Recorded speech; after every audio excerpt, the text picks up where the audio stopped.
RSS പകർന്ന ജീവിത മൂല്യങ്ങളിലൂടെ ഭാരതത്തിന്റെ പ്രധാനമന്ത്രി പദത്തിലെത്തിയ നരേന്ദ്രമോദി ഇന്ന് നാഗ്പൂരിലെ ദേശീയ കാര്യാലയം സന്ദർശിക്കുമ്പോൾ രാഷ്ട്രീയ മാനങ്ങൾക്കപ്പുറം സ്വയം സേവകരിൽ ആനന്ദമാണ്. ബാലശാഖയിലൂടെ ആർഎസ്എസിന്റെ മുഴുവൻ സമയ പ്രചാരകനായി സമാജസേവ ചെയ്ത നരേന്ദ്രമോദി രാജ്യത്തിന്റെ പ്രധാന സേവകനായ ശേഷമുള്ള ആദ്യ നാഗ്പൂർ കാര്യാലയ സന്ദർശനമാണിത്.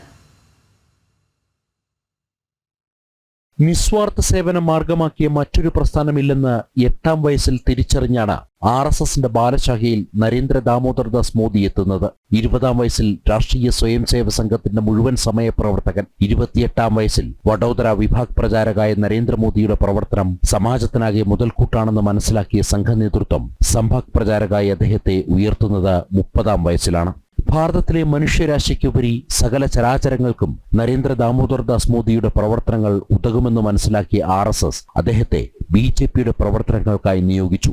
ഭാരതീയ ജനതാ പാർട്ടിയുടെ സാധാരണ പ്രവർത്തകനായി രാജ്യത്തെ അധസ്ഥിത വർഗങ്ങൾക്കിടയിൽ പ്രവർത്തിച്ച മോദിക്ക് മുതൽക്കൂട്ടായത് ആർഎസ്എസ് പകർന്നു നൽകിയ മൂല്യങ്ങളാണെന്ന് പ്രധാനമന്ത്രി തന്നെ തുറന്നു പറഞ്ഞു. संघ एक बहुत बड़ा संगठन है, शायद अब उसके 100 साल हो रहे, ये 100वां वर्ष है और दुनिया में इतना बड़ा स्वयंसेवी संगठन कहीं होगा ऐसा मैंने तो नहीं सुना. പ്രധാനമന്ത്രിയുടെ നാഗ്പൂർ സന്ദർശനം രാഷ്ട്രീയ ചർച്ചകൾക്ക് തുടക്കമിട്ടു. എന്നാൽ സാധാരണ സ്വയംസേവകരെ സംബന്ധിച്ച് ഇന്ന് ആത്മനിർവൃതിയുടെ ദിനം കൂടിയാണ്. ലോകരാഷ്ട്രങ്ങൾക്കാകെ അഭികാമ്യനായ ഭാരതത്തിന്റെ പ്രധാനമന്ത്രി രാഷ്ട്രീയ സ്വയംസേവ സംഘത്തിന്റെ സംഭാവനയാണെന്നോർത്തുള്ള അഭിമാന നിമിഷം.